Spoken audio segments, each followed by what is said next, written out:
Allô, allô, ici Sage PhD. On se retrouve encore une fois pour une nouvelle vidéo.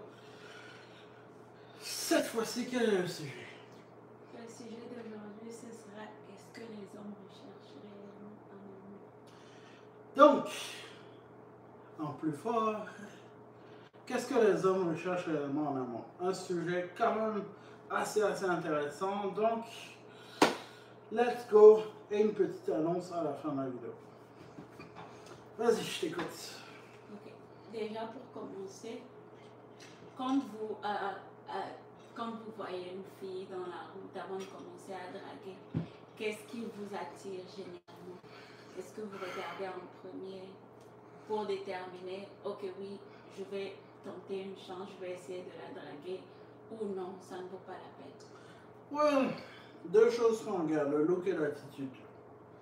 C'est clair que si tu as une attitude de merde, il n'y a personne qui va t'approcher. C'est clair que, écoute, on aime bien la charge, on aime bien foncer, tout, on aime bien essayer, mais écoute, si tu as vraiment une attitude de merde, là, bon, passons. Quoi. Dans attitude de merde, qu'est-ce que tu mets dedans? Attitude de merde, je mets beaucoup de caractère, réponds à tout le monde. Juste, peut-être si elle est en taxi ou en voiture, insulter la personne qui est en avant, ou bien mal parler aux gens. Ce ne sont pas des choses qui sont attirantes, non. Surtout chez une femme. Chez les hommes, il y a certaines femmes qui aiment les hommes brutaux, bizarres, qui insultent tout le monde.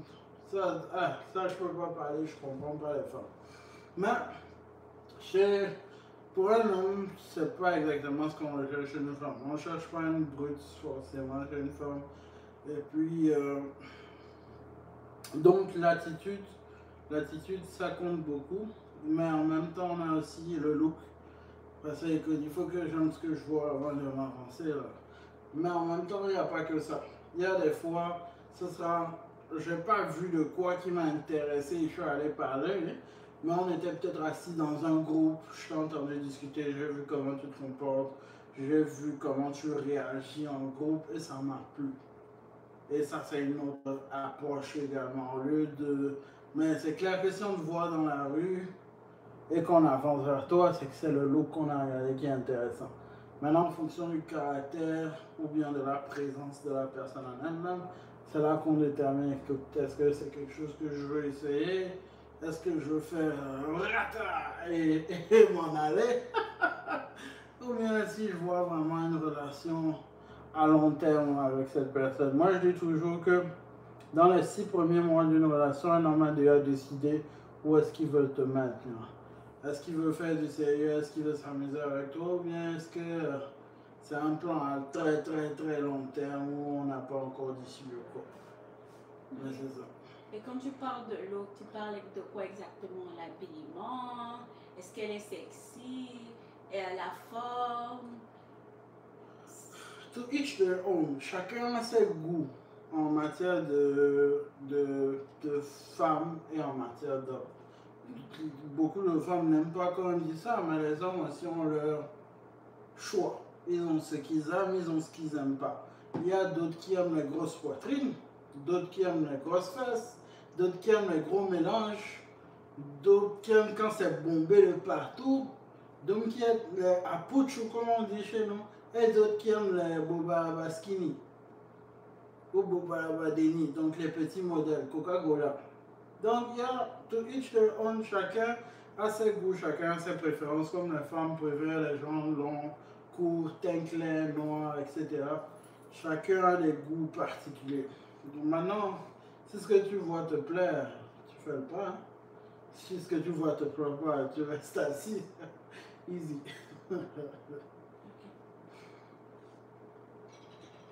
Puis, admettons, tu fais la drague, tout se passe bien.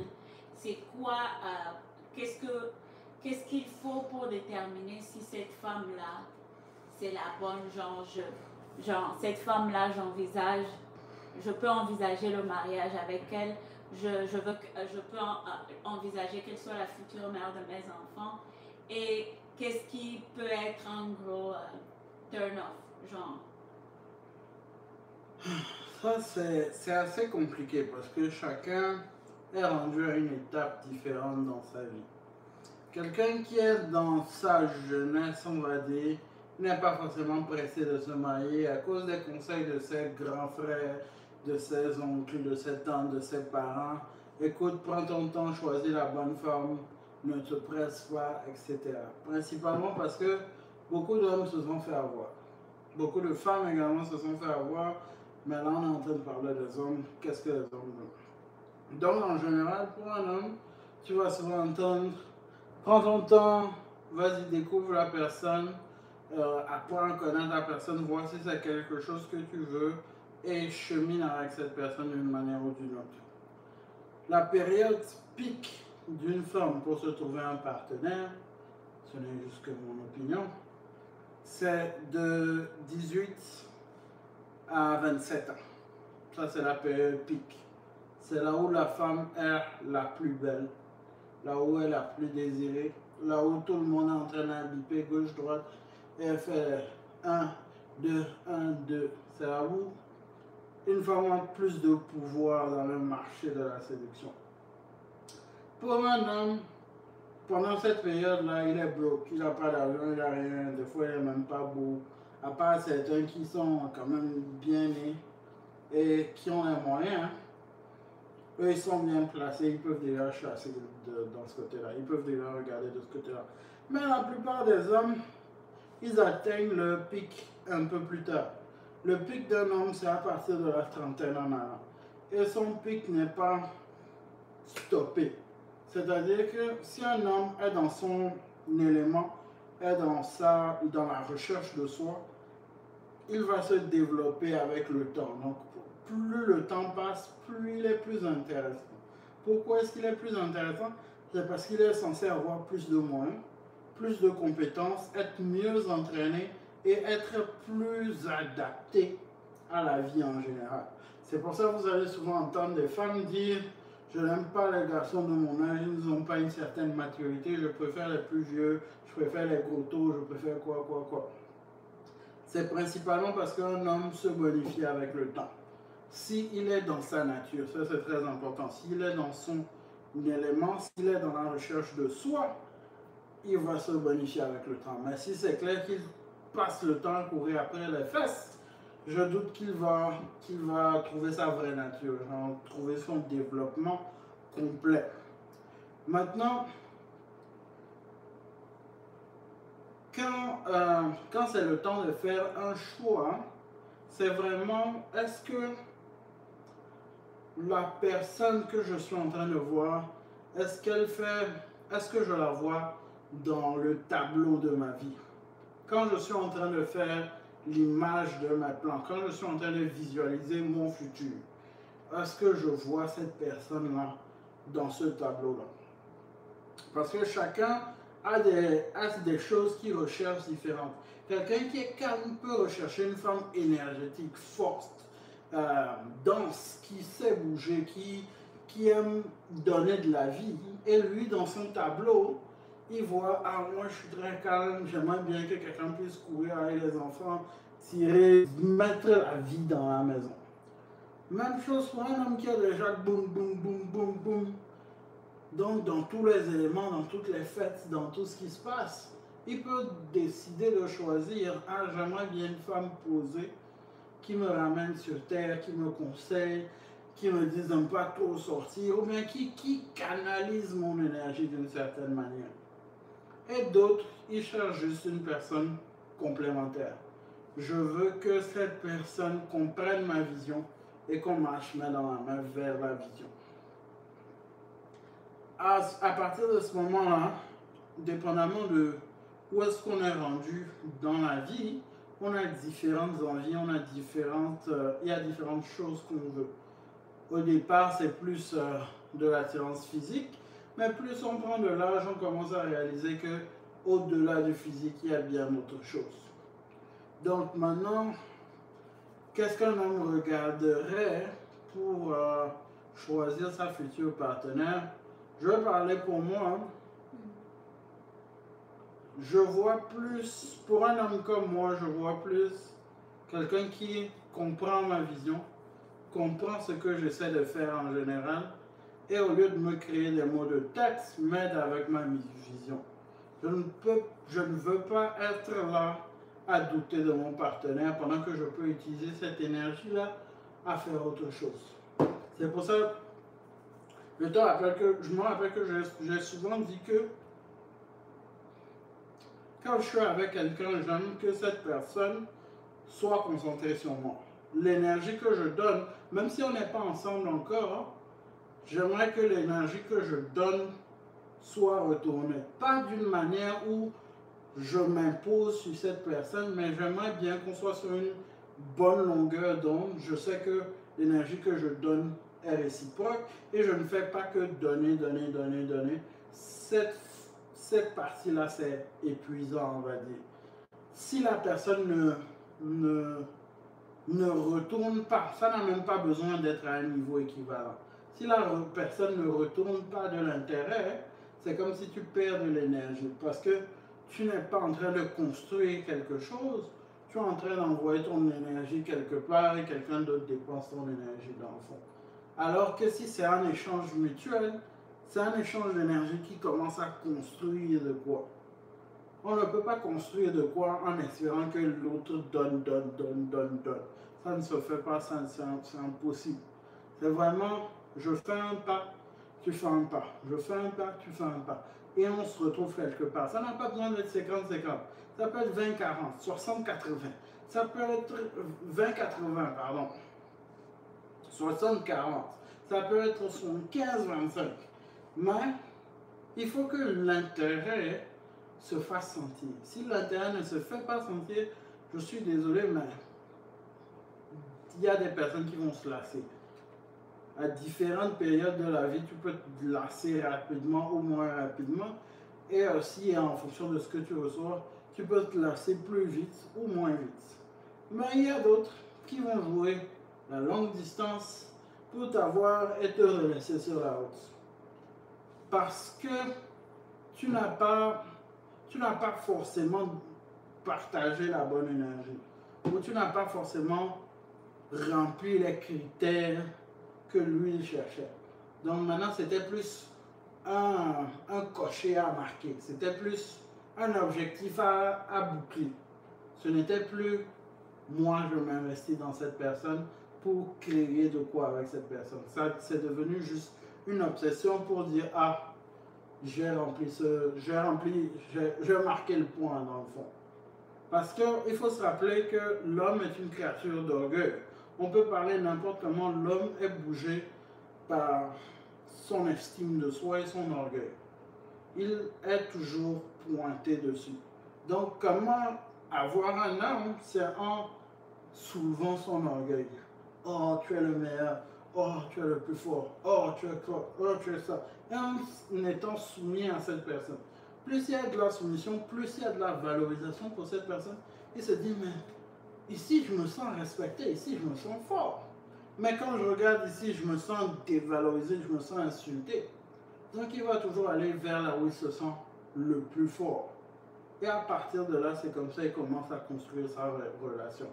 Donc, ceux qui disent que il faut crier sur son homme, il faut lui imposer, ouvre-moi la porte, c'est lui qui paye tout le temps, période, quoi encore, moi mon homme je le tire sur la cheville, il va courir, je vais le faire mijoter, ça sert à rien. Ça sert à franchement rien. Il y a des gens qui vont faire tout le parcours juste pour avoir ce qu'ils veulent et puis se barrer après. Il y a des gens qui vont faire tout le parcours. Le parcours les a tellement épuisés qu'ils ne sont plus désirables. Et il y a d'autres qui vont faire le parcours, mais après ils vont se lasser. Ils vont aller trouver quelque chose d'autre. Parce qu'ils se rendent compte que, au final, c'est pas pour moi. Mais après, c'est quoi? On voit, c'est comme l'image qu'on voit souvent de deux copines. Tu dragues une, et puis elle fait malin. Après tu chies, et puis tu vas sur l'autre. Et l'autre dit, mais c'était pour moi. Non, c'était pas pour toi. Tu as eu ta chance, tu as refusé, tu n'as pas pris. Maintenant, la chance de ton ami est arrivée, c'est tout. Okay. Est-ce que c'est vrai que le cœur, comment cette phrase se dit déjà? Le cœur a ses raisons que la raison. Non. que le chemin pour le cœur d'un homme, c'est Le le ventre. ventre et le bas-ventre.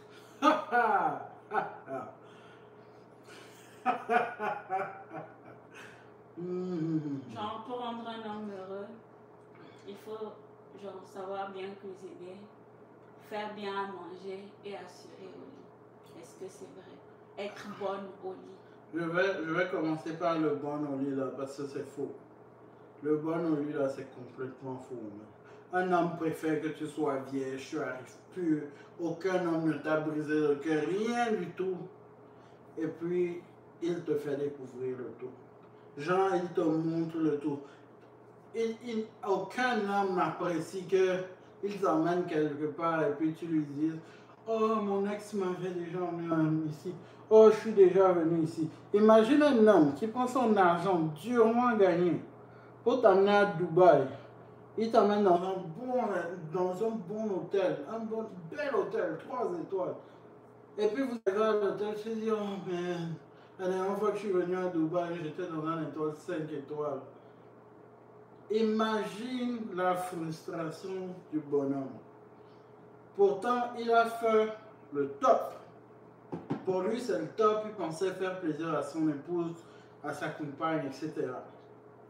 Dans la même situation, tu prends un homme, tu prends sa femme pure, qui n'a jamais découvert de quoi, ou bien qui n'a pas découvert ce genre de sensation. Tu la prends, tu l'emmènes à Dubaï dans un bel hôtel, et puis elle est en mode waouh. Mais l'homme, ça rebooste son orgueil. Ça montre à ouais, c'est moi. Ouais, j'ai fait ça. Mais si tu prends et si tu as déjà tout donné à quelqu'un d'autre, qu'est-ce que tu vas me donner à moi? C'est un peu aussi du côté de quand tu as eu déjà quelques relations, que ce soit avec contact ou sans contact, tu as déjà confié une partie de toi à cette personne. Cette personne te connaît, peut-être même cette personne a déjà pris ton cœur. Maintenant, pour que moi je reprenne ton cœur, je dois vraiment faire de quoi qui te bouge vraiment. Mais si lui t'a déjà tout fait dans la vie, c'est que ton cœur n'est plus atteignable pour moi. Je peux tout faire, ton idée retourne là-bas. Et peut-être que si tu as une chance de retourner là-bas, tu vas retourner là-bas. Ce qu'un homme n'aime pas forcément. Lui veut protéger son investissement, il veut protéger sa famille, il veut protéger sa femelle, comme je dis souvent. On l'oublie tout le temps parce que quoi, mais on reste des animaux. Un homme, c'est comme un lion dans sa. Il aime bien avoir le contrôle sur son territoire. Ça, c'est ma case, c'est comme un coq. Les gens préfèrent coq des fois. Coq dans la basse-cour, ça, c'est ma petite basse-cour. Voilà mes poules, voilà mes poussins, blablabla. Ça, c'est pour moi. Et je contrôle dessus. Donc, c'est un peu l'image que l'homme a. Et c'est pas quelque chose qui est. C'est juste dans la nature de l'homme. L'évolution jusqu'à présent, il y a toujours eu des rois avec 100 femmes, 1000 femmes, et ils dominaient tout le monde. Et c'était ça qui leur montrait le respect. C'est avec ça qu'ils prenaient les femmes, ou bien c'est avec ça qu'ils montraient leur dominance. Le plus fort avait la plus belle femme. Maintenant, donc, tout le truc de oh, je dois apprendre à faire des gloup 360, je dois apprendre à tourner comme une toupie, position araignée, cobra. Non. En général, les hommes sont dégoûtés par ça. Si tu connais tout, là, ça ne l'intéresse pas. C'est que quelqu'un t'a déjà tout montré. Donc peut-être que si lui ne voulait pas, pourquoi c'est moi qui voudrais ça? Qu'est-ce qui s'est passé? Il t'a tout montré comme ça, il ne veut pas te garder. Pourquoi moi je le prends? Il y a d'autres qui vont le prendre, hein? Mais la plupart des hommes, c'est comme ça on réfléchit. Donc les histoires de je dois me rôder avant de trouver mon homme. Non, les hommes ils n'aiment pas ça. Vraiment pas ça. Vraiment pas ça. Je préfère avoir une femme qui est à moi, qui me comprend, à qui je fais découvrir les choses, et je ne risque pas, parce que tout ça revient à l'orgueil, tout ça revient à la présence de l'homme. Je ne veux pas me retrouver dans une situation où je me retrouve avec quelqu'un qui me dit, oh, c'est ta femme ça, oh, il y a 5 ans ou bien il y a 10 ans, où je me rappelle, elle a un tatouage sur la fesse en bas là-bas. Ça peut déclencher une guerre. Hein? Les conneries comme ça, je n'ai pas envie d'être à la place de la personne. Là. Tu es là, et puis tout le monde a vu ta femme en poil. Peut-être toi, tu as souffert pendant 1 an, 2 ans, mais tout le monde a déjà vu pendant 3 jours, 2 jours. Imagine le coup à l'orgueil. Mais ça, c'est à part. Là, on était en train de parler du côté physique. Donc, réponse simple, physique là, non. Soyez pur, soyez vierge, soyez propre, soyez nice, soyez gentil, c'est ça on aime. C'est pas celle qui a fait tout le tour du quartier que nous on aime. Honnêtement, ça peut faire mal à certains, mais j'essaie d'être le plus honnête possible.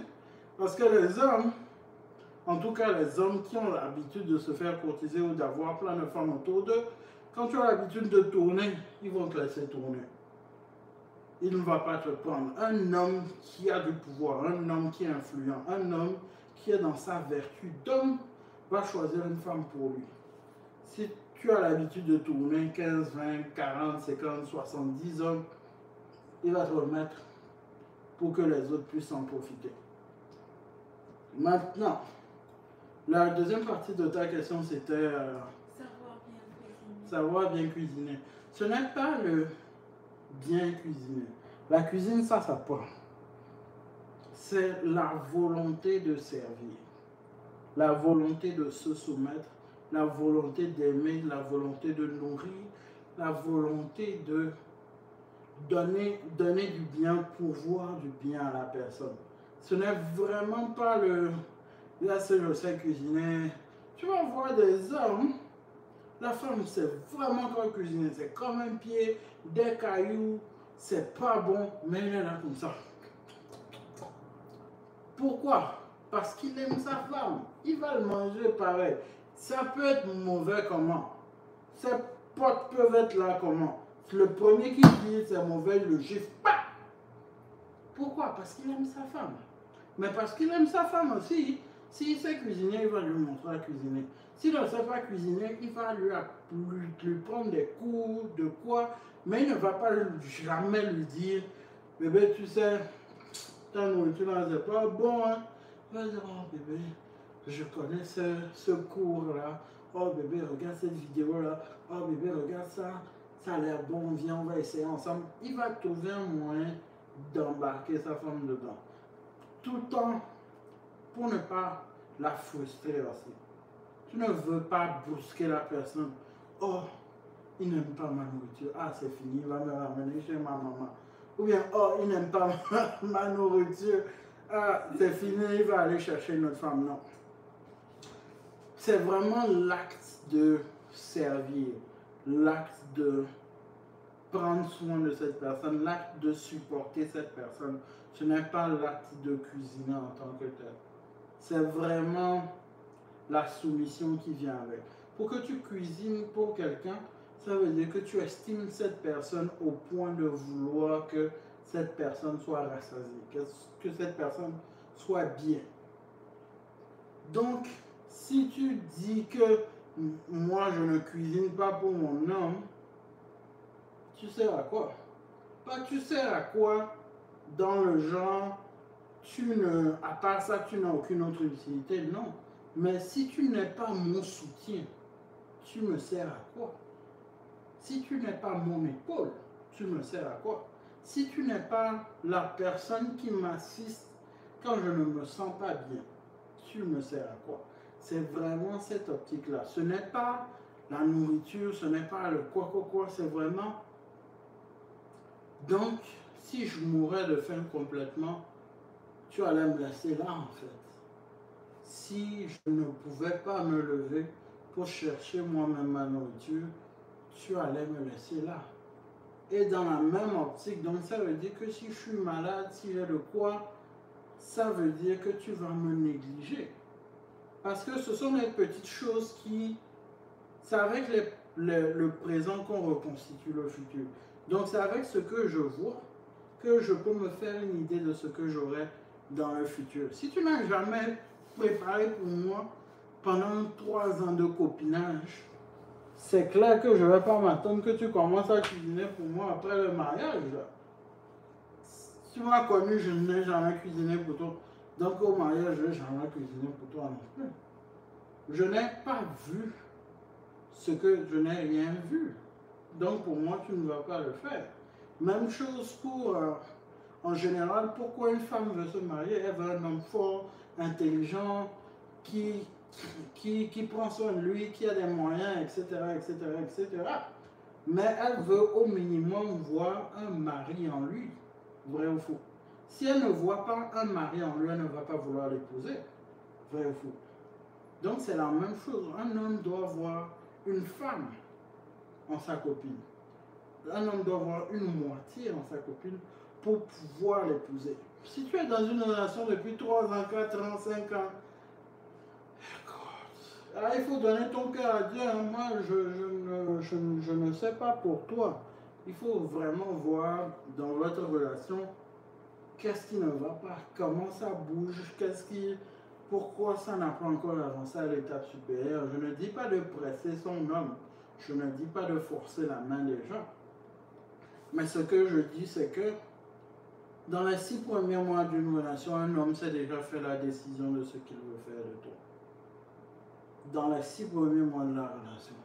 Si un homme veut te marier et que tu en as fait que tu l'as fait mandatoire, que tu l'as fait comprendre, il va savoir que s'il veut passer jusqu'à un bout de la relation, il va devoir s'investir d'une certaine manière. Si un homme, tu ne lui as pas fait comprendre ça, eh bien, il ne va pas te donner ça non plus. Même chose, si tu donnes de l'attitude ou si tu n'es pas ce qu'il recherche, il va te garder autour, mais il ne va jamais te marier. C'est pour ça que tu vas entendre certaines femmes dire « Je t'ai avec lui pendant 7 ans, 10 ans, et puis il est allé marier la fille là qu'il connaît depuis 6 mois. » Pourquoi? Parce que tu ne lui as jamais montré ce qu'il attendait de voir. Il ne t'a pas choisi. Et moi, je continue de le dire, dans les 6 premiers mois d'une relation, un homme a fait déjà le bilan de ce qu'il veut pour toi. Peut-être il veut te marier à un moment, mais s'il veut vraiment te marier, il va te bloquer. Pourquoi je dis bloquer? Je dis bloquer parce que il aura peur de te perdre d'une manière ou d'une autre. S'il n'a aucunement peur de te perdre, pourquoi il va vouloir te bloquer? Il n'a aucunement peur de te perdre si tu pars, si tu restes. À partir de là, il va continuer à te faire tourner. Mais s'il a peur de te perdre, il va dire, écoute, il faut que je bloque ça le plus tôt possible parce que ça, c'est à moi. Et moi, je ne veux pas partager. Déjà avec ça, parce que rien ne... Même quand tu es intéressé, c'est pas que vous allez vous marier en 1 an, c'est pas que vous allez vous marier directement, hein, mais les intentions doivent être claires.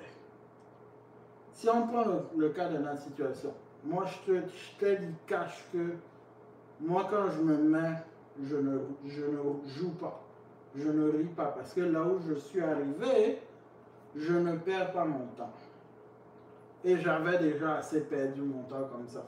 Parce que c'était vraiment ma vision et je n'ai pas le temps de jouer avec les filles. Parce qu'à un moment, c'est drainant. C'est beaucoup d'énergie. Et qu'est-ce que j'ai fait? Je sais même pas on était à combien de mois de relation. Je suis allé voir ton père. Pas pour lui demander de me former, mais pour lui dire qu'écoute, ta petite là, cerveau. Lui-même, il m'a dit, petit, il n'a rien coup, et puis il a dit, calme-toi. Mais j'ai fait comprendre clairement mes intentions. Quand je venais maintenant, il n'y avait aucune ambiguïté. Moi, j'aime ça. Quand je suis quelque part, il n'y a aucune ambiguïté. Quand je veux quelque chose, je ne mets aucune ambiguïté. Je ne vais pas le dire comme ça. Je ne vais pas juste le dire avec la bouche, parce que je trouve que c'est mieux par les gestes. C'est bien, il y a des gens qui parlent, mais ils n'agissent jamais. Oh, je t'aime, oh, tu es belle, oh, devant Dieu, non, Dieu m'a montré, c'est toi la femme de ma vie. Mais quand c'est le moment d'action, il n'est pas là. Mais quand c'est pour te faire des bisous, te frotter un peu, il est toujours présent. Mais quand c'est le moment d'action, c'est la bouche qui tourne. Oh, tu sais, le travail, je veux arriver à quel degré de mon travail, je veux arriver à quoi? Écoute, le mariage, ça n'a pas besoin d'être un mariage à 100 000. Ça peut être un très petit mariage. Dans 5 ans, quand vous êtes plus confortable, tout ça se construit plus facilement à deux que tout seul. Tu peux construire plus facilement à deux que tout seul. Donc, tu vas faire quoi en 5 ans? Dans 5 ans, il ne va pas te marier. Il sera toujours en train de le boulot, quoi. S'il avait peur de te perdre, il va te bloquer et vous allez grandir ensemble. Ça peut être un petit mariage. Dans 5 ans, vous faites un grand mariage. Quand vous avez de l'argent, même si je ne le recommande pas. Mais chacun ses choses. Vous n'avez pas besoin de montrer quoi que ce soit à qui que ce soit. Mais il faut que l'intention soit marquée dès le début. La personne qui te choisit, toi qui choisis la personne, il faut que ce soit clair. Dès qu'on a des ambiguïtés, on n'est pas sûr, il faut s'asseoir et discuter. Est-ce qu'on est vraiment en train d'avancer dans quelque chose de correct? Est-ce qu'on est vraiment en train de construire quelque chose? Ou est-ce qu'on se perd juste le temps? Parce qu'il faut être honnête, s'il y a trop d'ambiguïté, pourquoi on est là? C'est pas censé être difficile de trouver la personne pour soi. Dieu a sorti la côte d'Adam pour les croyants. Dieu a sorti la côte d'Adam, il a donné sa femme Ève. Donc ce n'est pas censé être difficile de trouver une partie de soi. Parce que ta femme, c'est une partie de toi. Vous êtes deux, c'est 1 plus 1 qui forme 1. Donc 1 plus 1 qui forme une seule chair. À partir de là, c'est vraiment, ce n'est pas censé être difficile. Donc, si tu as trop de complications, c'est qu'il y a quelque chose. Il y a quelque chose qui ne va pas. Donc, je ne dis pas de quitter vos relations. N'allez pas dire que Charles a dit que... Regardez que chacun regarde son plat. Est-ce que ça me convient? La manière dont c'est en train d'avancer, est-ce que c'est correct? Est-ce que c'est décent? Si oui, tant mieux. Sinon, il faut se poser des questions. On n'a pas besoin... Il faut... Ça vient toujours à mon rejet de l'ambiguïté. Je n'aime pas quand c'est ambigu. J'aime bien quand je fais quelque chose, je le montre. Je montre que j'ai de l'intention, je montre que j'ai envie, je montre que je le fais. Et je ne le fais pas pour plaire aux gens. Je le fais parce que ça me fait plaisir. Oui, je cherche quelque chose, mais ça me fait plaisir de donner. Mais si je ne reçois rien en retour et je ne reçois que moquerie, tromperie, distance, demande de sous, ça là, il y a les filles, elles sont pro dedans. Elles ne te donnent même pas d'attention, hein? Rien du tout. Elles ne te parlent pas, ne t'écrivent pas. Un bonjour comme ça tous les dimanches, et un jour comme ça, pouf! Hé chérie, tu peux me donner 500 $. Hé chérie, tu peux me donner 1000 $. Toi-même, tu souffres comme ça. Tu souffres comme ça. Le pire, c'est que, comme si tu ne souffrais pas, ou même si tu souffres, si tu sens que tu es dans une relation stable, tu vas empiéter sur toi-même pour donner, parce que tu aimes. Mais si tu es dans le flou, comment tu peux rationaliser le fait que, tu vois, j'ai écrit à la Gola pendant 3 mois. Elle m'a répondu 3 fois, une fois par mois. Et maintenant, elle me demande l'argent. Comment tu veux que la personne en elle-même prenne ça? C'est pas facile. Quelqu'un peut donner, quelqu'un peut fournir. Mais est-ce qu'il a vraiment de bonnes intentions envers toi? Quelqu'un qui a de bonnes intentions avec toi, il va se poser des questions. Mais est-ce que c'est pour moi? J'ai l'impression de me faire jouer. Et si au moment il vient t'en parler et tu le bannis de la main ou bien tu traites le sujet comme si bon c'est fini, tu n'es pas intéressé, ok, vas-y, casse-toi. C'est clair il va reconsidérer ses options. Tu n'es pas la personne qui match son énergie. Donc c'est clair qu'il va chercher ailleurs. Peut-être tu as gagné mieux, peut-être tu as perdu, mais personne ne saura jusqu'à la fin de la vie. Est-ce que c'est vrai que les hommes aiment les femmes indépendantes, des femmes sûres d'elles, qui prennent des initiatives?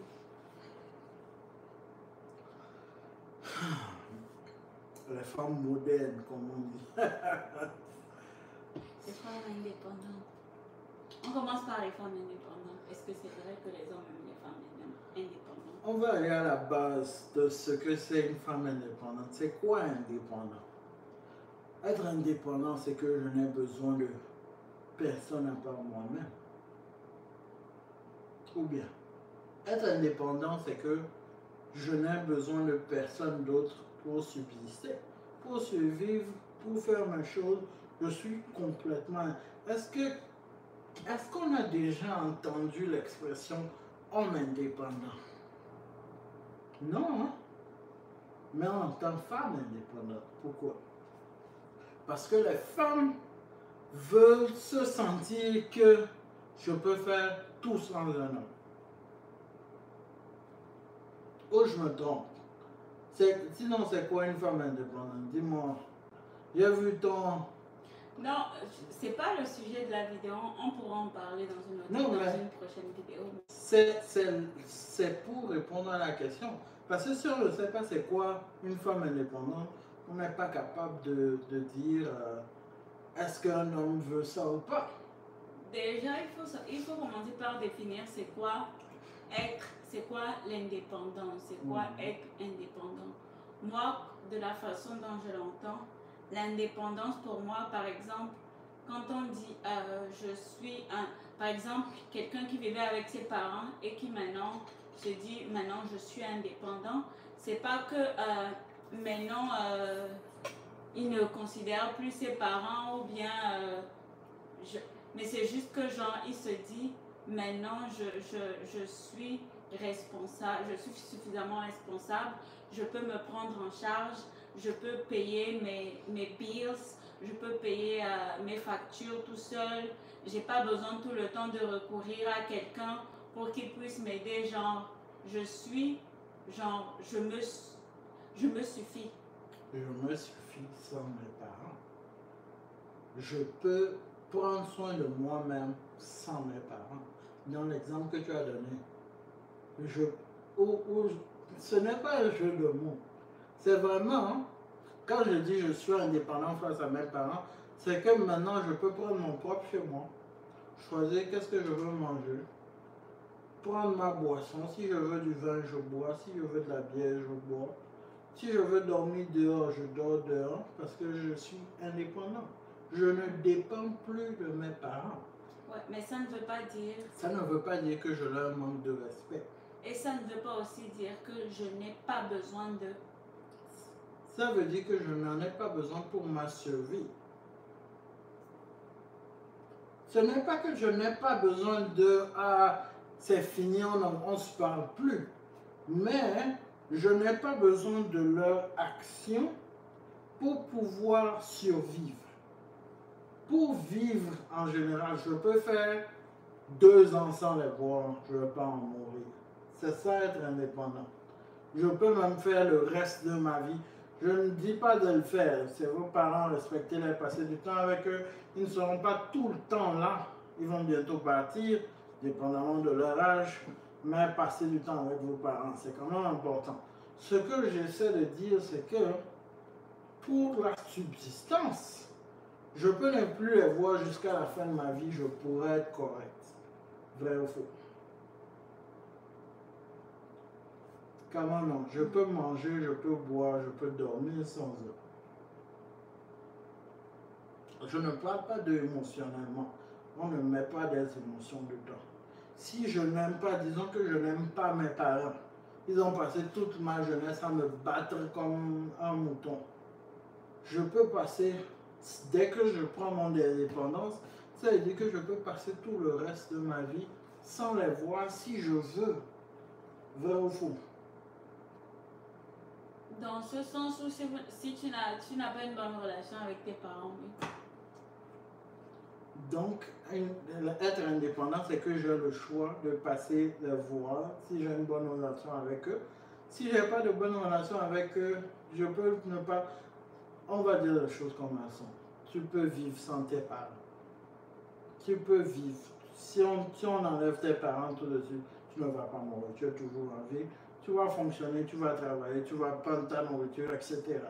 Quelqu'un qui n'est pas indépendant, c'est un bébé. Un bébé n'est pas indépendant parce qu'il a besoin de ses parents pour assurer sa survie.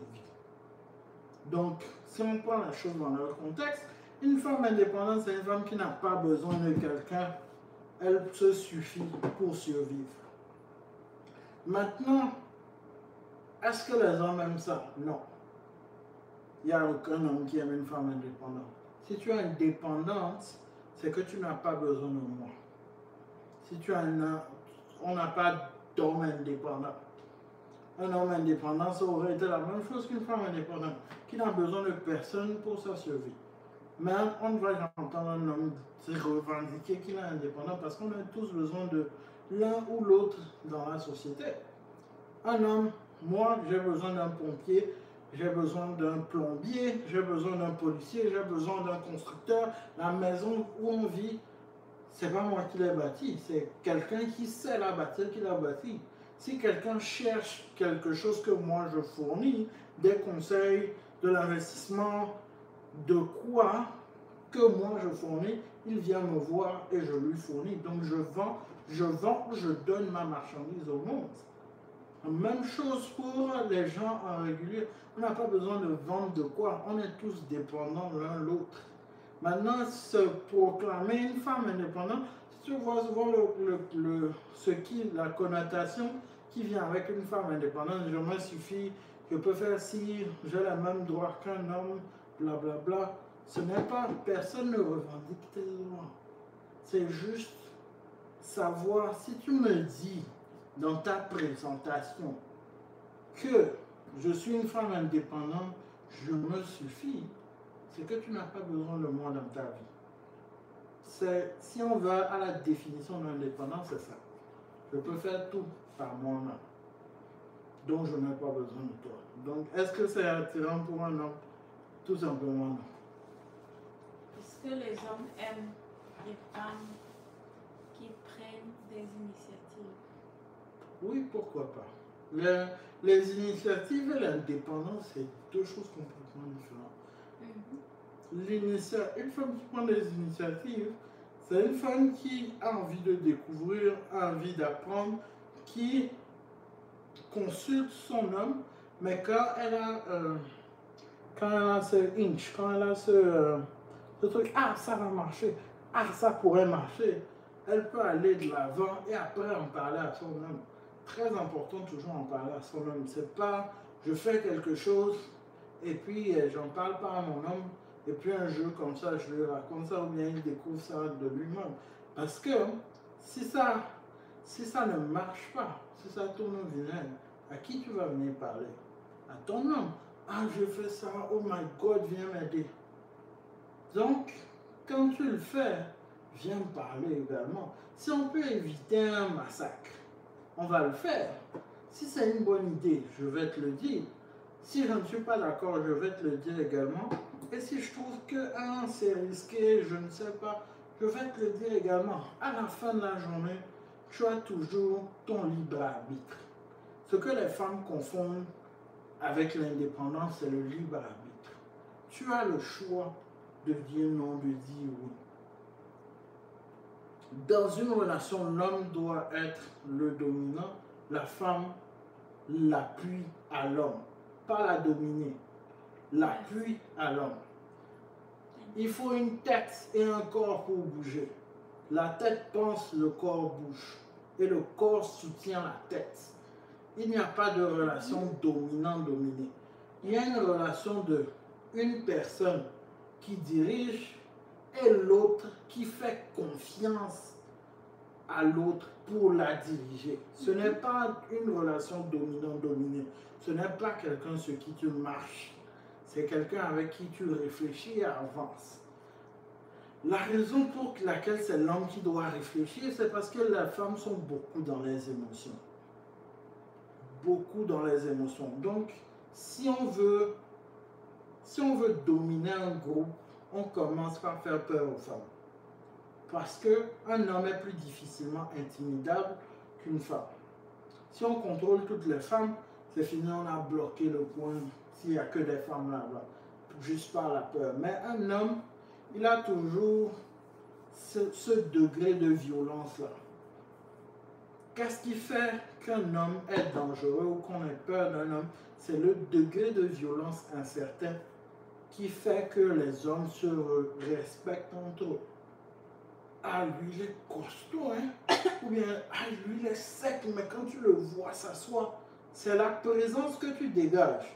Donc, ça fait que je ne vais pas chercher à pousser trop fort parce que je veux qu'on reste quand même décent. Je ne sais pas si on prend les mains tout de suite, si tu vas me tuer ou pas. Je ne sais pas si tu as une arme derrière toi ou pas. Donc, je garde une certaine dose de respect entre nous. Mais en même temps, je te montre que, écoute, I'm not a pushover. Je ne suis pas un push-push. Si tu me fais, je te fais. Et ça donne une dose de respect. Donc, dans cette même optique, avec l'homme et la femme, c'est plus une symbiose. C'est plus, on travaille ensemble. Ce n'est pas, ah, je veux faire ça, ah, non, je veux faire ça, et puis on se bagarre. Non, ça ne sert à rien. C'est vraiment, ah, voilà l'idée que j'ai eue. Ah, j'ai fait ça. Regarde, j'ai fait ça, ça, ça. Qu'est-ce que tu en penses? Et c'est là que tu donnes. L'homme donne son opinion. Si tu as pris l'initiative, c'est bien, tant mieux. Parce qu'on apprend tous avec les erreurs. Elon Musk dit, fail fast. Genre, échoue vite. Fais des erreurs. Parce que tu apprends de tes erreurs et tu recommences. Tu changes, tu tournes, tu recommences. Tu changes, tu tournes, tu recommences. Et c'est comme ça que tu avances. Donc, dès que tu confies ton plan, si tu as démarré ton plan, maintenant l'autre personne qui est ton appui va t'aider, te dire, ah, il faut faire ci, il faut faire ça. Ah non, tu aurais dû faire ci, tu aurais dû faire ça.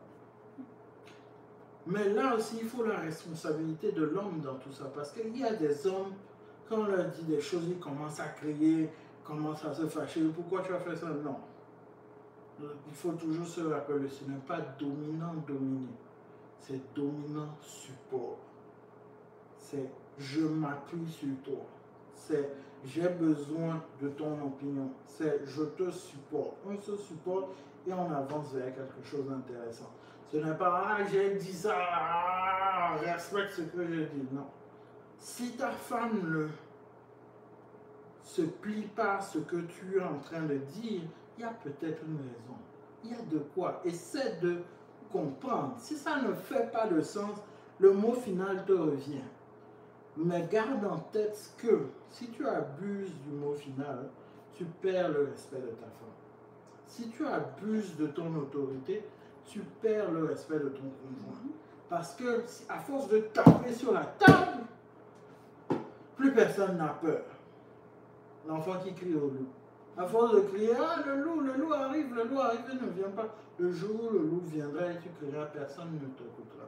À force de battre, c'est le même principe pour les enfants. On dit ça ne sert à rien de battre un enfant. Parce que plus tu bats un enfant, moins ça a d'effet sur lui.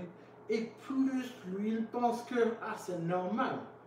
Les gens, quand ils ne comprennent pas, ils ne respectent pas, on les bat. Et il va répéter ce comportement-là, ce qui n'est pas un bon comportement à avoir. À force de taper sur la table, on n'obtient rien de nouveau. Donc, tu peux taper sur la table, tu peux mettre ton veto, tu peux dire que non, c'est non, j'ai dit non. Et ta femme doit respecter ça. Mais si tu abuses de ce pouvoir, tu perds le respect de ta femme et maintenant tu perds ta femme. Est-ce que c'est vrai que les hommes aiment les femmes sûres d'elles, les femmes qui ont confiance en elles, les femmes qui sont sûres d'elles? Pas forcément. Il y a une touche de vrai, il y a une touche de faux.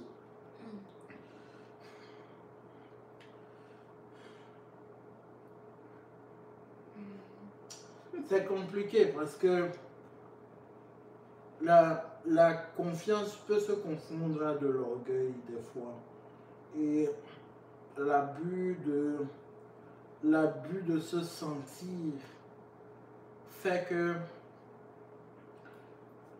que des fois on ne donne pas la meilleure image. On ne donne pas l'image qu'on espère donner. Je peux être une femme, je suis la plus belle, oh, waouh, et penser que c'est comme ça les autres me voient, mais non, les autres ne te voient pas pareil. Ce qui est intéressant chez une femme, c'est son humilité. Tu vois cette femme, elle est belle, mais très humble. Tu dis, elle est belle, oh, merci, avec le petit sourire, très calme, mais qui n'a pas peur de s'affirmer. L'affirmation, ce n'est pas forcément de regarder les gens de haut ou quoi que ce soit, montrer que c'est moi la chose. Non. L'affirmation, c'est la force tranquille également, c'est une affirmation. On te voit calme dans ton coin. Quand tu dis de quoi c'est intelligent, c'est pensé, c'est sensé, mais en même temps, il y a cette fémininité. Oh, mais comment elle fait pour être aussi cute et puis dire non en même temps? C'est vraiment ça qui est intéressant. Ce n'est pas qu'on est là, on est tous en train de parler. Non. Si je cherchais un body, j'allais prendre un autre pote là. Je comprends qu'il y a la confiance, mais en même temps, il y a une certaine douceur, il y a une certaine fémininité. Être féminin, c'est transmettre une certaine douceur. Pour les gens les gens qui s'aiment dans le même sexe, maintenant moi je ne sais plus comment ils s'appellent, ils ont tellement de noms. Bref, quand on dit qu'un garçon est très féminin, il est efféminé, c'est qu'il a des traits de femme, il parle doucement, il fait des gestes qu'un homme ne fait pas forcément. Si je fais comme ça, c'est ça l'air féminin, mais si je fais comme ça, c'est un geste masculin. Parce que je mets une certaine énergie. Au lieu de faire ça, je fais ça. je mets une énergie différente quand je fais mon mouvement. Donc ça fait que j'apparais d'une certaine manière. Et je dis souvent de ne pas se soucier des apparences, tout ça, de montrer son vrai soi.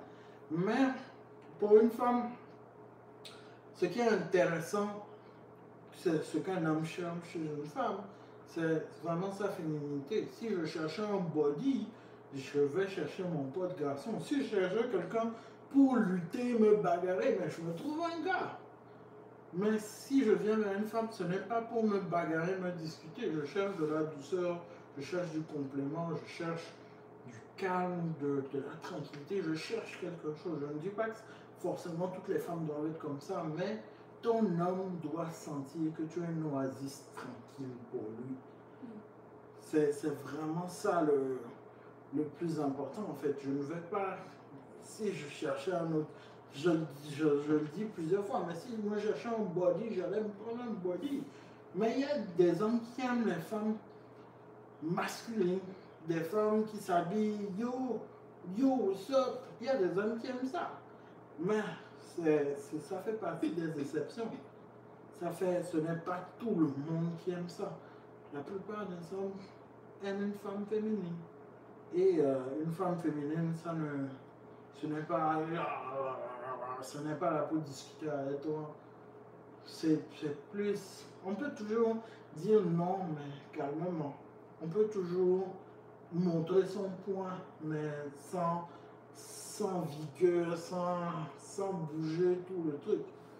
Le point que j'essaie de faire, un homme masculin cherche une femme féminine.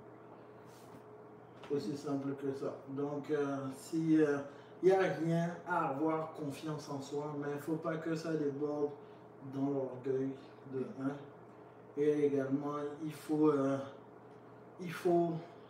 mettre en confiance qui on veut attirer. Si un lion essaie d'attraper une biche, il ne va pas faire oh, je suis le lion, oh, oh. Non, il va aller doucement et attraper sa biche.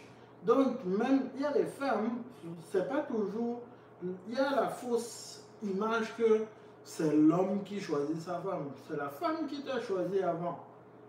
Elle t'a vu, elle a su que c'est toi elle veut, et elle a guidé ton pas vers elle. Donc, maintenant, si tu es une femme dans ta féminité, tu veux un homme, tu guides ton homme, tu guides l'homme vers toi. Tu ne vas pas, si tu veux cet homme-là, tu lui montres la voie. Si tu ne veux pas cet homme-là, tu lui coupes la voie. Donc, ça doit être clair dans ses intentions. Tu me veux ou tu ne me veux pas, il faut que ça soit clair, mais toujours dans le respect. On peut dire non dans le respect. Donc, c'est ça. Donc, il faut, si tu veux quelque chose, on attire que ce que on attire que ce qu'on projette.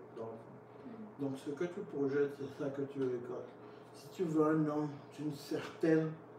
d'un certain calibre, d'une certaine manière, qui fait comme ça, qui gagne tel montant, tu dois te comporter comme les femmes que ce genre d'hommes veulent.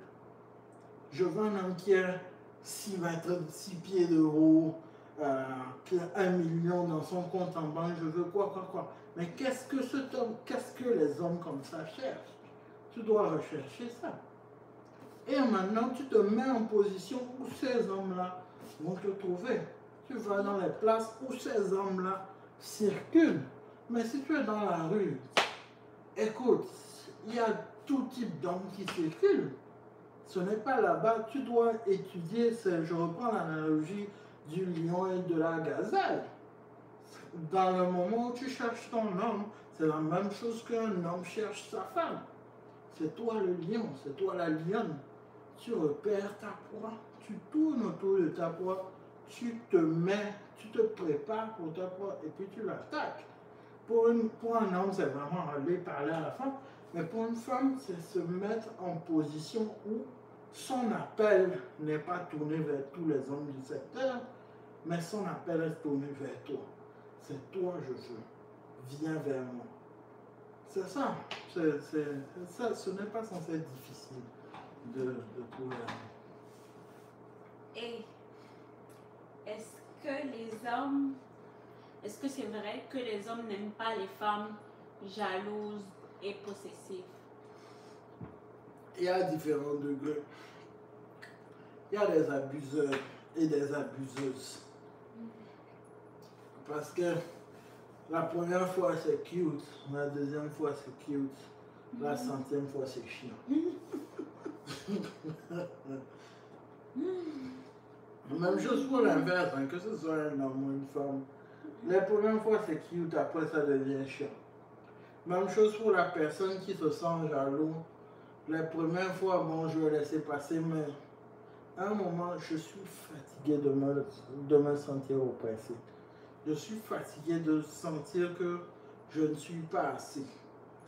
À un moment, il faut comprendre que soit tu n'es pas dans la relation où tu dois être, soit c'est toi le problème. C'est l'un des deux. Et il faut vraiment prendre un conseil chez des gens sages, des gens mariés. Ne va pas prendre des conseils chez des célibataires pour t'aider à remplir ta vie de couple. Prends des conseils chez des gens qui ont fait leur preuve. 3 fois divorcé, 4 fois marié, ce n'est pas une bonne personne avec qui tu vas prendre un conseil. Quelqu'un qui a fait 20 ans, 30 ans, 40 ans, 50 ans dans son mariage, est-ce que c'est ça que tu essaies d'imiter? Est-ce que c'est ça que tu essaies d'aller? Va prendre les conseils là-bas. Quelqu'un qui a conçu, créé et qui n'a pas abandonné, est-ce que c'est ça qui t'intéresse? Si c'est ça, va prendre un conseil là-bas. Quelqu'un qui a commencé, ça n'a pas marché, il a cassé, il a recommencé. Non, le bâtiment n'est pas solide, il est allé prendre un autre bâtiment. 3e, 4e, 5e mariage, tu peux prendre des conseils. Mais quel conseil tu vas prendre? Sur comment bien divorcer? Comment sortir d'une relation que tu n'aimes pas? Comment est-ce que tu as le pouvoir? Qu'est-ce que tu espérais chercher? Une personne qui n'a pas encore réussi pour lui est en train de te donner des conseils sur comment réussir pour toi. Comment? Tu trouves ça normal? Une personne célibataire qui est dans le bain avec toi. Même toi, tu es sorti de l'eau. Lui, il est encore dans l'eau. Il est en train de nager. Regardez-moi, regardez-moi. Tu vas aller prendre un conseil là-bas. Pourquoi? Prends des conseils chez des gens qui ont fait ce que tu veux faire, qui ont prouvé ce que tu essaies de prouver. Tu prends des conseils chez des gens qui ont marqué le pas. Tu répètes ce qui a déjà marché. Tout ce qui marche dans la vie, c'est juste comme ça a commencé. On répète ce qui a marché et on pousse dessus, on pousse dessus. Si on voit que tout le bâtiment n'est pas stable, on reprend quelque chose d'autre et on commence à partir de là. Mais il faut savoir où est-ce qu'on veut aller dans le fond. En fonction de où est-ce qu'on veut aller, c'est comme ça qu'on va se diriger, c'est comme ça qu'on va choisir, ah je dois faire ci, ah je dois faire ça.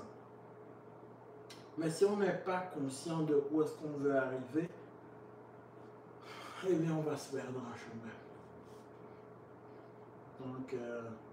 Donc c'est juste une question d'équilibre. Genre, doser. Savoir doser, savoir canaliser. Rappelle-moi la question. La question c'était, est-ce que c'est vrai que les hommes n'aiment pas les femmes jalouses et possessives?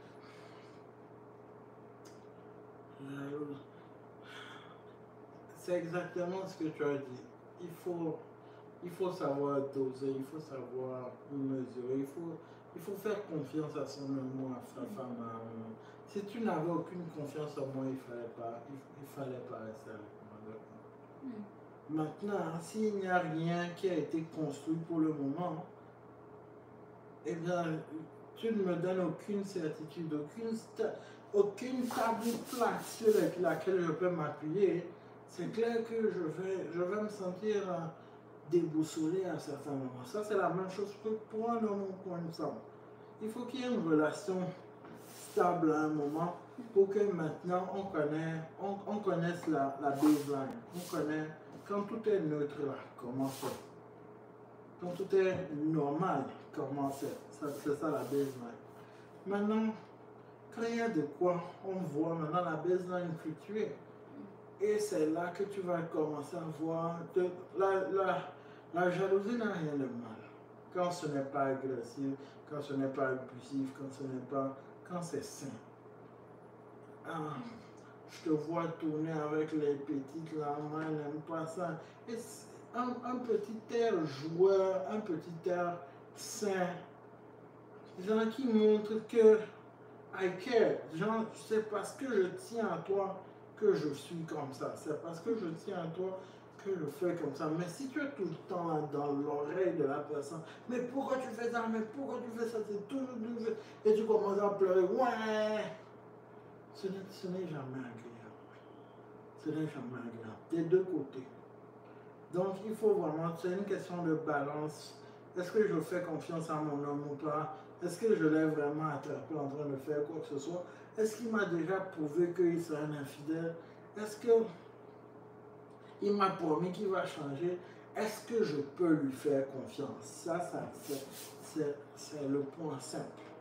Est-ce que je peux faire confiance à cette personne-là? Si je ne peux pas faire confiance à cette personne, je pars. Ou je laisse personne, ce que cette personne écoute. Je vois qu'on n'est pas sur la même longueur d'onde. Prends conscience de toi et reviens me voir. C'est vraiment ça. Est-ce que je peux faire confiance à cette personne-là? Si moi, je veux m'engager dans une relation avec une femme, et je vois que le degré d'énergie que j'investis n'est pas le degré d'énergie que je reçois, ou bien il y a de quoi, et après je vois d'autres hommes autour de la femme que je veux choisir pour moi.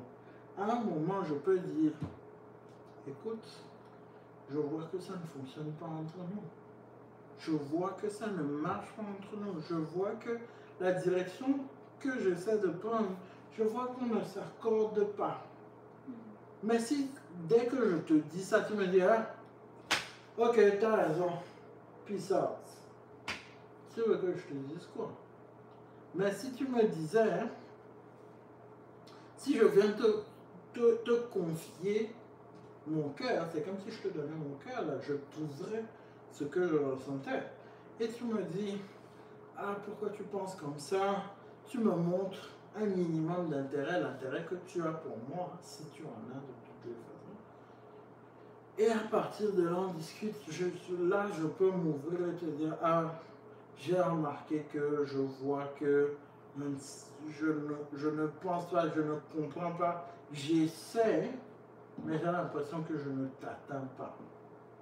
Et ça commence la discussion.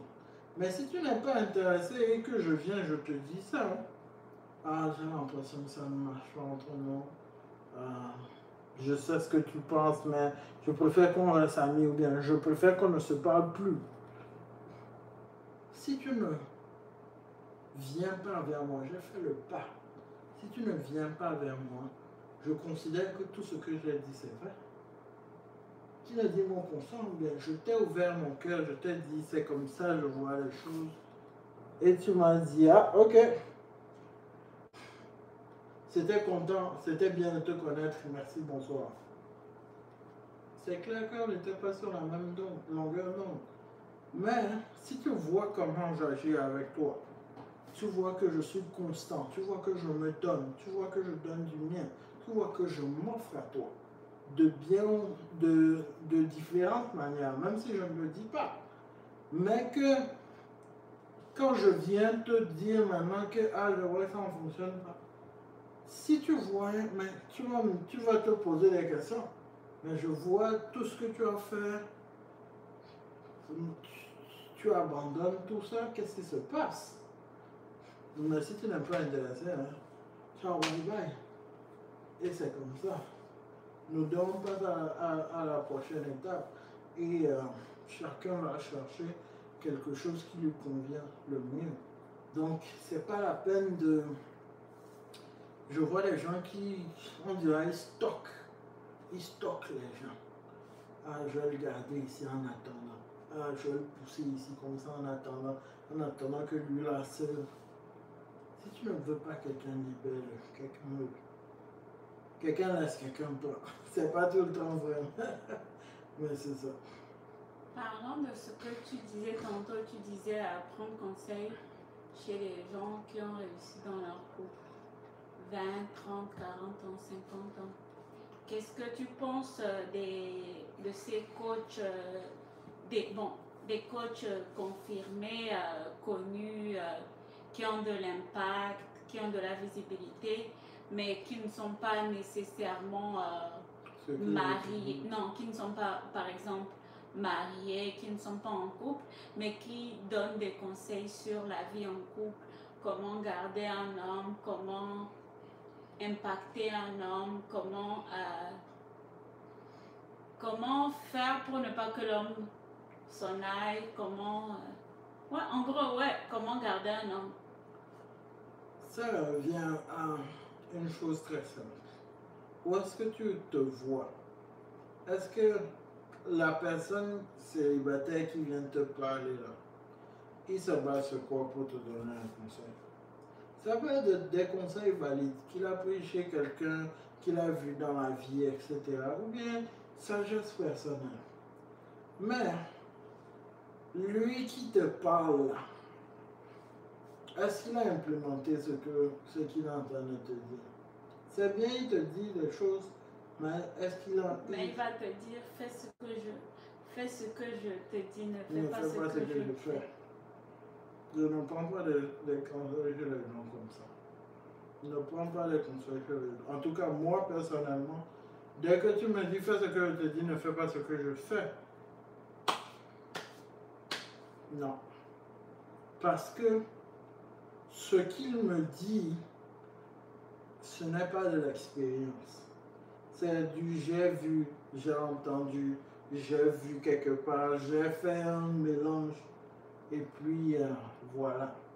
Un homme qui fait une conférence sur comment garder un homme qui n'a jamais été marié, qui n'a jamais rien fait. Oui, il va te dire comment garder un homme. Comment garder un homme célibataire? Oui, il sait comment garder un homme célibataire. Ce qu'il va te dire, tu vas entendre, tu vas le comprendre. Effectivement, ça va marcher. Certaines choses vont peut-être même découler vers un homme marié. Oui, mais si tu veux des conseils sur comment durer dans ton couple, tu ne vas pas aller voir quelqu'un qui est célibataire. Qu'est-ce qu'il connaît sur la vie de couple? Qu'est-ce qu'il a vu dans le mariage? Et il n'a rien vu, hein? Parce que ce qui se passe dans l'intimité de la chambre, il n'a jamais été dedans. Des fois, tu es avec ton conjoint, ton copain, vous vous énervez. Mais vous êtes là, vous vous tenez la main. Mais lui ne sait pas ça. Il a entendu, mais il n'a pas vécu. Donc, chez qui tu veux prendre des conseils, c'est la même chose. Si je tourne ça en affaires, chez qui tu veux prendre des conseils? Chez quelqu'un qui a fait des millions dans le business dans lequel il est en train de parler, ou bien chez quelqu'un qui vient de commencer dans le business, mais il sait parler aux gens.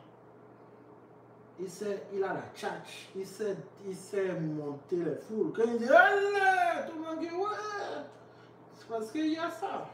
Il y a des charmeurs, des gens qui savent parler aux foules. Et il y a des gens qui ont l'expérience. C'est pour ça que le combo est monstrueux. Tu vas voir des gens qui se mettent en relation d'affaires.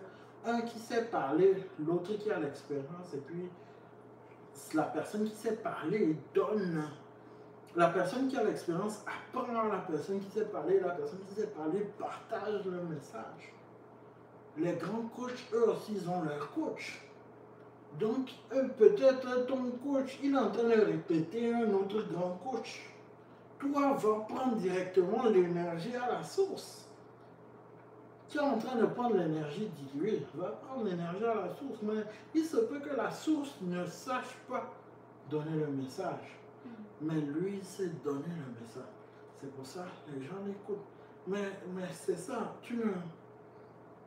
C'est la même chose. Tu ne vas pas demander à une femme qui a divorcé 5 fois comment garder son homme. Ça ne fait pas de sens.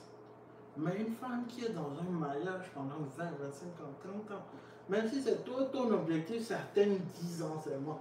Après ça, c'est n'importe quoi. Tu trouves une personne qui atteint les 10 ans et qui a l'air épanouie dans son 10 ans, qui a l'air contente de son 10 ans. Tu ne vas pas prendre quelqu'un qui est rancunier. Ah, j'ai perdu mon temps. Ah, moi, il m'a gaspillé ma vie. Et tu vas aller chercher des conseils là-bas. Tu vas aller prendre quoi? Tout ce qui est négatif. Elle va te dire tout ce qu'il ne faut pas faire. Mais elle ne te dit pas ce qu'il faut faire. Alors que c'est ça que tu as besoin. Tu as besoin de ce qu'il faut faire. On entend toujours aller chercher vers la sagesse. C'est comme en Afrique, c'est quoi le proverbe? Quand un vieux barbare brûle, c'est toute une bibliothèque qui meurt. Un truc comme ça. Parce qu'une personne âgée qui part, c'est tout un savoir part également. Donc, cherchez le savoir où il est le plus pur. Donc, ah, tu as vu, eux, ils ont fait 20, 25 ans ensemble. Parfait. Ils ont toujours l'air en harmonie. Parfait. Il faut aller tendre l'oreille. Tu ne vas pas écouter, oh, on va manger les restos tous les jours. On va faire quoi? C'est moon and sunshine. Non. Les personnes vont te dire, c'est pas facile. C'est beaucoup de prise de conscience, c'est beaucoup de tolérance, c'est beaucoup d'amour, c'est beaucoup de pardon, c'est beaucoup d'investissement du soi. Quelqu'un va me dire, mais toi-même tu es en train de parler des coachs des autres là, toi-même tu es nouveau dedans, mais tu parles comme si non tu es ancien dedans. Moi je dis souvent, j'ai vécu 3 vies, maintenant je suis là dans la 3e. C'est juste que avec le cumul de l'expérience, le cumul de ce que j'ai vu, le cumul de ce que je comprends, toute la lecture que j'ai faite, je suis capable de transmettre ce que j'apprends. Toute la sagesse du monde, comme on dit, c'est enfermé dans un livre. Il faut juste avoir l'énergie de l'ouvrir. Quand on l'ouvre, quand on apprend les choses, on comprend et on peut partager. À n'importe quel niveau, on peut partager ses connaissances. C'est juste qu'on doit s'assurer de partager les bonnes connaissances, de ne pas induire les gens dans l'erreur. Ça ne fait, tout le monde peut être coach. Hein. Coach, c'est juste une appellation. Coach, c'est juste quelque chose que tu déposes sur toi. Coach, tu peux n'avoir rien fait de ta vie et tu t'appelles coach. Mais c'est vraiment comment tu éduques, comment tu emmènes les gens vers la connaissance, vers le bien-vivre, vers le développement personnel, comment se développer soi et être épanoui. C'est là que tu peux dire, ah, je suis un coach. Mais il n'y a aucun coach qui va dire, ah, moi je suis un vrai coach. Je suis là pour t'aider, je suis là pour être of service, je suis là pour te servir, je suis là pour t'aider à atteindre tes objectifs. C'est tout. Je ne suis pas là comme ça, quoi. Mais c'est ça, j'espère que j'ai répondu. Beaucoup de tout, mais j'espère que j'ai répondu à la question. C'est un sujet intéressant et très passionnant, donc je parle beaucoup quand même. Moi, j'ai plus d'autres questions pour toi. Je pense qu'on a fait le tour. On a dépassé les 1 heure. Donc, ah ouais? Ah ouais, quand même. On est à 78 minutes. Oh wow, ok. Je vais juste te poser une question pour qu'on clôture ça bien. Pour toi, qu'est-ce que tu penses que les hommes recherchent chez les femmes? Ou qu'est-ce que tu penses que les hommes recherchent en général? Qu'est-ce que je pense que les hommes recherchent en général? Je pense la première chose, une femme respectueuse, polie, soumise, parce que tu peux faire comment. Quand tu es impoli, quand tu es irrespectueuse. En tout cas, selon moi et selon ce que j'ai vu avec toi, it's a big no. C'est vraiment un turn off, genre. Tu peux être jolie comme tu veux, avoir les formes que tu veux, être éduquée comme tu veux, mais si tu es irrespectueuse, si tu es impolie, si tu ne sais pas parler à ton homme, si tu es quelqu'un qui a l'habitude de hausser le ton, de lever la voix, de crier sur ton homme. Ou de partager ton attention avec d'autres hommes. Ouais, ça... peut-être que... ouais, c'est ça, genre... Ça, c'est vraiment important. Surtout le respect, c'est très important pour un homme. Donc, si tu ne peux pas respecter l'autorité de l'homme, ça va être compliqué. C'est peu dit, ça va être très compliqué. En tout cas, 100% d'accord. On va faire peut-être le prochain, ce sera qu'est-ce qu'une femme cherche dans le couple. J'ai hâte d'écouter tes belles réponses. Alors, c'était CHPHD, le débat a pris bien plus de temps que d'habitude. Yep. J'espère que vous avez apprécié.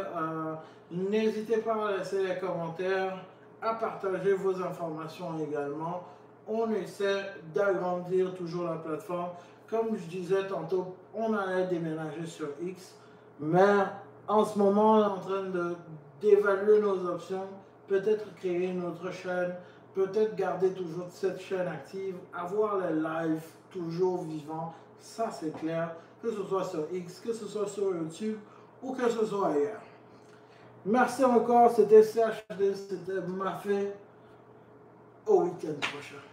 Bye. Peace.